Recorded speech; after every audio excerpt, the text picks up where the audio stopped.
Rather lads, welcome back to Kossi's Arsenal podcast. My name is Kossi. Good morning, good afternoon, good evening, wherever you are in all parts of the world. Welcome back to the channel. Welcome back to a brand new video. The daily news is back. We're going to be talking about a couple of things regarding Arsenal. Arsene Wenger thinks Arsenal should not be ruled out of any contention to win the Premier League this season. They've started off very well. That is what Arsene Wenger says, and they have everything they need to win the Premier League this season. The worst they will make is top four. That is what Arsene Wenger thinks. Now, the PSV Arsenal game that was rescheduled or postponed, the game we had to play this Thursday, has been set on the 20th of October. There is also a confirmation that Arsenal will have 9 games now. I can confirm 9 games in October. It could be even 10 if the Arsenal Manchester City game is scheduled inside October. Absolutely.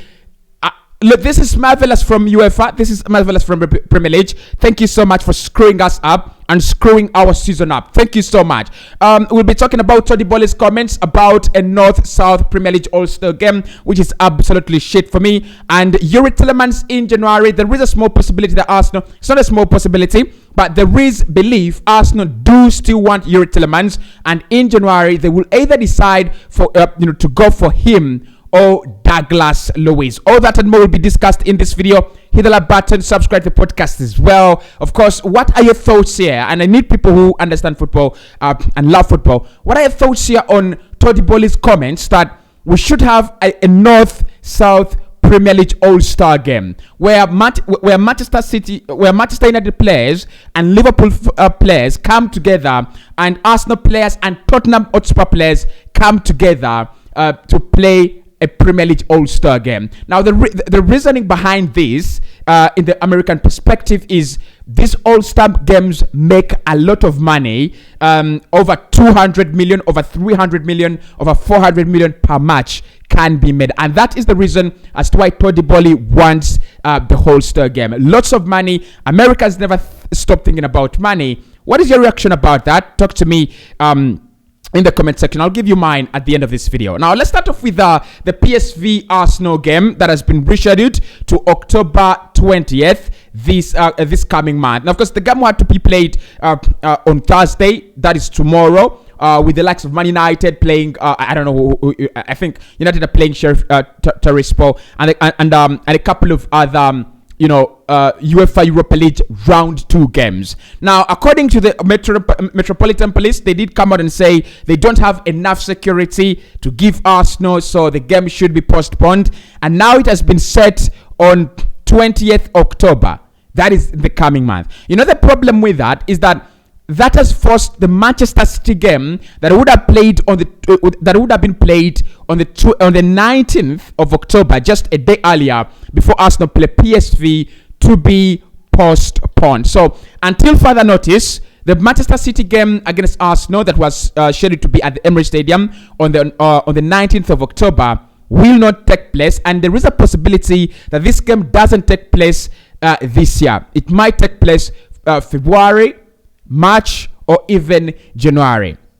But look, honestly, that is what they say. But when I look into it, I don't think you're gonna have a round of Premier League fixtures that are set to be in the that was set to be in the first leg of the Premier League campaign, played as deep as February and as deep as March. It won't happen. I think the Premier League here are gonna find some time for these games to be played in either December, because I think we will resume from the World Cup on the 26th of December.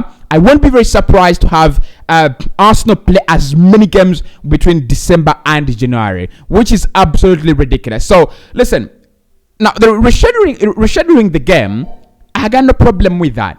My problem is postponing another game to accommodate another game. It makes no sense for me. I mean, are you trying? It is no remedy in any way, shape, or form. It is no remedy in any way, shape, or form to say that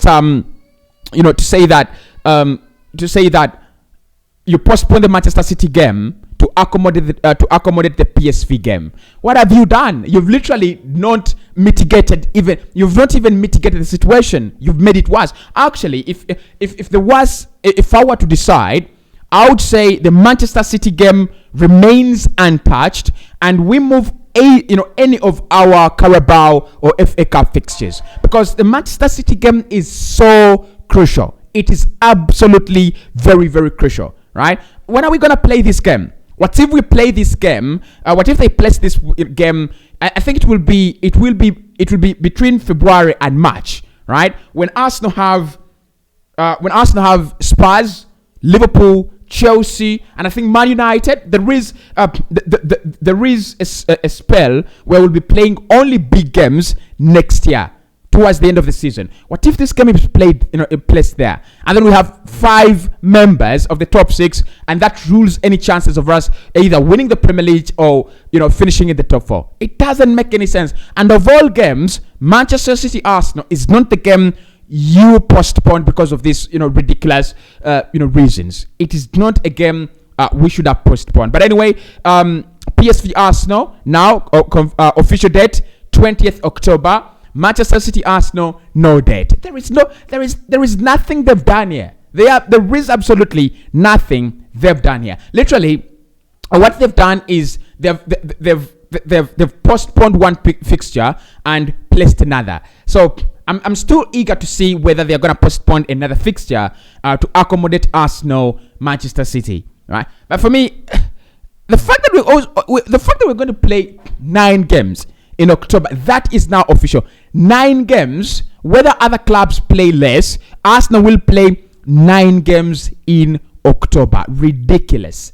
Absolutely ridiculous. 9 games in October, and of course we have some games. By the way, in the first 2 weeks before we break off for the World Cup in November, Arsenal have around 5 games. 5 games. That is half November. We have 5 games, and we have 9 games in October. This is fascinating. This is absolutely fascinating. I always say that I look at this Arsenal side as a strong one, and we could make it to the top 4, but it's gonna be very, very hard. We look at the kind of squad depth we have, and you look at how our fixtures have started already being sent to future dates where they're gonna be more compacted, more than any other club. It's ridiculous. It's absolutely ridiculous. But anyway, lads, look, the PSV game, you wanted the confirmation. There it is. It's going to be played on the 20th of October next month.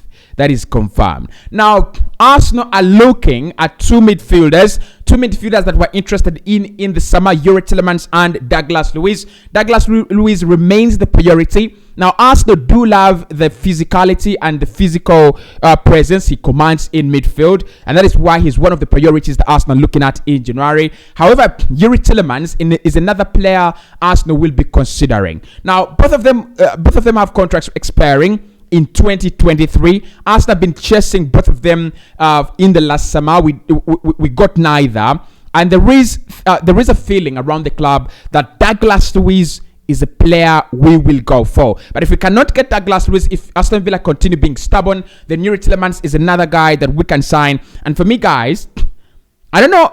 I don't know whoever feels Yuri Tielemans is overrated. Whoever feels Yuri Tielemans doesn't have the physical attributes. According to The Athletic, Arsenal didn't sign Yuri Tielemans because they feel he doesn't have these physical attributes they need in that position. And it's laughable, isn't it? It's absolutely laughable, because when I look at Granit Xhaka and the physical attributes he has, yes, they're very, very good. But when does he use them correctly? When exactly does he use them correctly? Okay, Xhaka has the physical attributes, but then he doesn't have the technical ability a player like Yuri Tielemans has. And I don't understand what they mean by physical attributes. I've looked at my whole life. I looked at the likes of Toni Kroos playing in that position, and literally he doesn't use a lot of his physical attributes. His passing range, his passing, his understanding of the game, his awareness, that is exactly what you need in that position. as long as the player has a passing range, as long as the player is very, is very much aware of his surroundings and what is, what is around him, and then you look at the system where Yuri Tielamans is playing, it is, for Christ's sake, it's a rotten Leicester City system under Brendan Rodgers. If for me Leicester, and I'm so surprised that Liverpool signed Arthur Melo and not Yuri Tielamans. I'm so surprised. They need that kind of spark. They need that kind of creativity. They just need some bit of presence in the final third. They need some creativity, in the final third, and that is Yuri Tielamans. Look, I cannot disagree that Douglas Luiz will be a better fit for Arsenal, given the fact that Partey will be playing in the World Cup. For me, he's gonna pick up an injury so many times. He's gonna be in the sick bay. Mark my words. A lot of the time this campaign, the games are very thick. The schedule is so thick. But apart from that, that is the only reason that's why I would go for Douglas Luiz. Apart from that, Yuri Tielamans is a player as the 100% would appreciate if we signed him now or even in the summer on a free. He's a player we will come to appreciate. I don't think he's weak. I don't think you can easily bully him on the ball. My problem with him is concentration. There are those small, there are those small dark moments where he loses concentration on the ball, and then when he loses it, he doesn't want to track back. He doesn't want to track back enough. But then you also have to think about the system that he's playing in, and you think about the cover Thomas Partey provides for players like Yuri Tielamans. It's not an excuse that he doesn't have the physical attributes, just like the Ghana block said. I think for me the Ghana block is always spot on, very, very, very good. But I don't agree with us now. I don't agree with us here that Tielamans doesn't have this, the physical attributes the game needs. I don't agree with us now, and I think we should reconsider. So January is a very good time to buy Yuri Tielamans because one, I think he will be moving for less than 8 million euros. Honestly, he will be moving for less than 10 million euros. You remember what happened to Dennis Zakaria to Juve? They literally bought him for. Did they pay him for £1 million? I don't remember, but it was. I think it was okay. Not if I'm not going to exaggerate the thing, it's around 5 million euros. But Dennis Zakaria, 23 years of age, Dennis Zakaria, the next best defensive midfield prospect in Germany by the time, to go for 5 million euros in January, because Gladbach were in a situation where they never wanted to lose one of their best players. But again, they were thinking, if he wants to go and we can get some 5 million euros in winter, why not? I think that is what Leicester City will be thinking. If we can get anything out of Yuri Tielamans in January, after all the season, for me, by the time January comes, this is Prophet Kosi saying, by the time January comes, Leicester City's season will be done and dusted and they will be relegated. I think this season is going to be the worst season in their history, and coming back in the Premier League is also going to be a very, very big problem for them because their transfer policy is so opaque. It is absolutely, it is abstract. It's not clear at all. So listen, Yuri Tielamans in January, goodbye. If we cannot get him in January, tie him down on a pre-contract and then get him for free in the summer, just like it was suggested. And if he dares sign for us in the summer on a free, now there is one question I'll be asking: where are the physical attributes? Where have they come from now? I think, to be honest, Arsenal didn't want to pay the money Leicester City wanted. That is it. Let's stop all these PR stunts and PR excuses. We never wanted to pay the 30 million euros for a player whose contract is going to run down in the summer, and we're quite sure we can get him for free, for nothing. All right? And also players and agents are very happy to run down their contracts. It is now it's no secret, because players know when I run down my contract, I get a lot of money. When I run down my contract, I can attract any club I want, because clubs are not afraid of paying these huge amounts of money for me. Because you look at the likes of Eduardo Camavinga moving to Real Madrid. If there was a transfer fee of around 100 million euros, because Camavinga for me was one of those young talents that could go for 100 million euros. I don't think Madrid would have paid 100 million euros for Camavinga, right?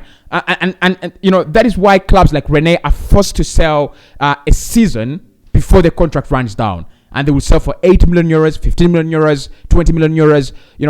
And for me, Yuri Tielamans running down his contract. It's deliberate. It's absolutely deliberate. And Arsenal are watching.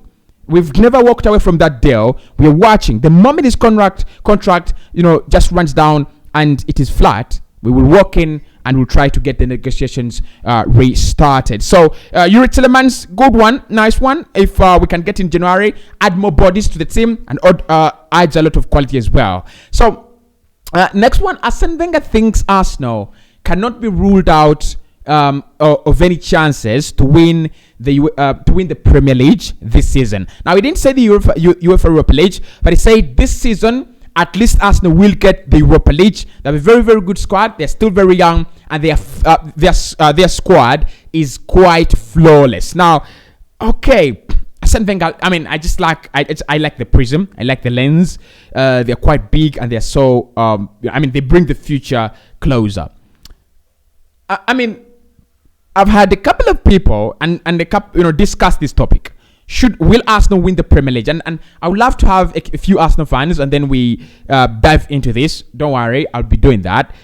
But in my opinion, Arsenal will not even finish in the top 2.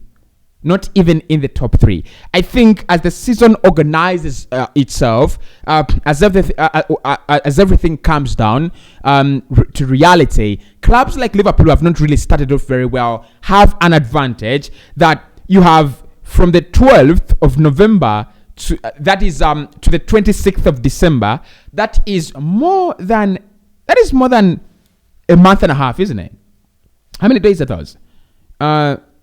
You have 4 days here.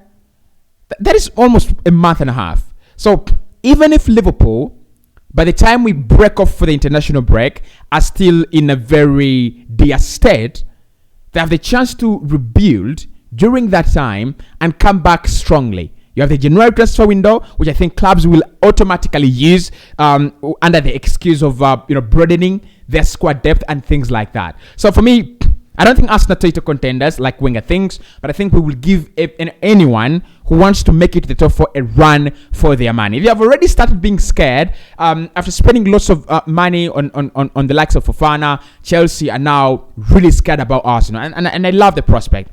I just love the idea. So as Chelsea take time to settle in, as Spurs take time to settle in, it is our opportunity to win as many games as we can. It's a shame that I think by January, the first leg of games will not be over yet. I wanted us to go to the World Cup with 19 games played. You know what that does? It just allows you the time to plan for the next leg of games. But anyway, Wenger thinks Arsenal can win the title. Of course, he thinks not yet. For me, in the next 3 years, that is when we can establish ourselves as title challengers. Next season, this season, I expect us to steal a top 4 finish.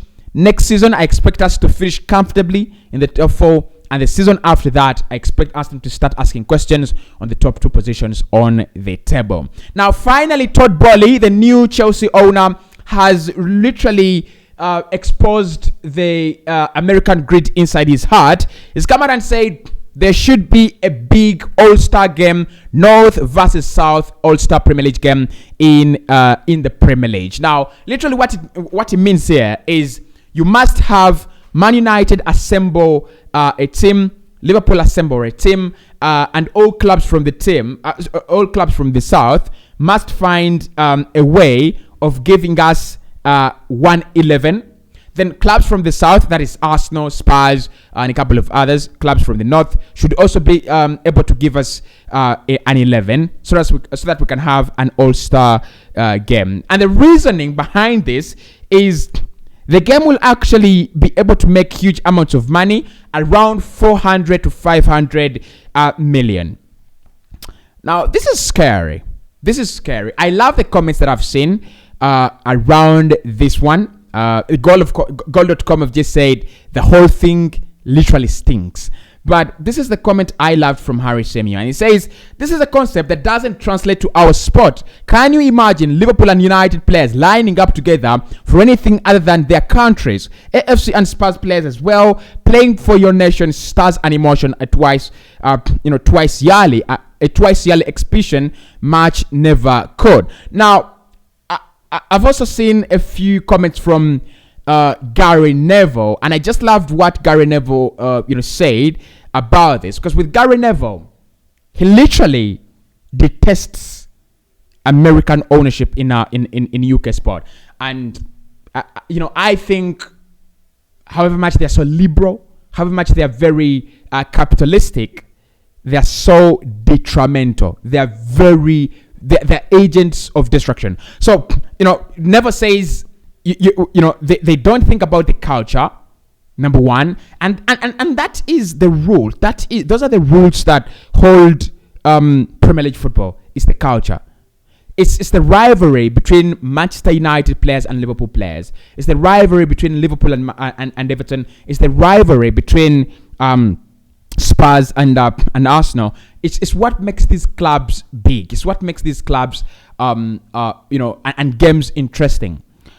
If you have an all-star game where Arsenal players and Spurs players do celebrate together and they're shouting, carrying each other on each other's backs in celebrations, it just waters down why I should be paying huge amounts of money than to watch the North London derby. The difference between the Major League Soccer and whatever kind of sport there is in the UK, you look at the likes of the likes of Formula 1 and everything, is this sport has been created specifically to make money. Now, in the UK, sport was commercialized, and there is a lot of money. And I think these Americans look at UK sport and they go, there is a lot of opportunities to make money here. And it's so embarrassing that they think about this and they find because Toddy Bolly's excuse is the 600 million could actually help a lot of funding with grassroots football. The initial draft of the Premier League season we have right now in 1992 literally has the excuse of funding grassroots football. And if you bring, if he brings that as an excuse, it literally doesn't work. It literally doesn't work. Grassroots football can still be funded from the TV rights, because the Premier League has the biggest, the most expensive rights. Even if they decided that they will increase double the Premier League TV rights, and no one is going to stop watching the Premier League. If my decoder is, my decoder subscription is double today, I would honestly stop. I wouldn't stop watching the Premier League. I would keep watching it. So it doesn't make any sense. And what doesn't make any sense again? He says there also should be a relegation tournament for the clubs, for the bottom clubs. For example, I think he's talking about the last 5 clubs should have a tournament. Look at what happened when Everton secured safety last campaign. I think it was 2-3 games to go, and then they secured safety. Look at the scenes. You're literally trying to take all those moments away from the game. It means that whether I finish in the bottom 10, in the bottom 5, I'm not safe. As long as I've finished, because right now the model is, as long as you finish above the last 3 positions, you're safe. But according to Toddy Bolly, that is not enough. You must finish above, I think top 10, right? You must finish top 10, because then you have a relegation. It doesn't make any sense, really. It really, really doesn't make any sense. But anyway, look, that is the repercussion of having capitalists in this game. And for me, I'm not really surprised that all these suggestions are coming after the Super League, right? So because you're also going to have the Saudis who literally want a world, who buy everything. They buy the World Cup, they buy they will start making demands and they'll start making moves on UK football, because for them, they know there is a lot of money in the UK, and that money is still not exploited, because the more you exploit the money, the more you kill the culture. I'll speak to you very soon. We do have a story up from the 24 judges that Arsenal will be trying to sign Marco Asensio, and we'll talk about that in the evening update.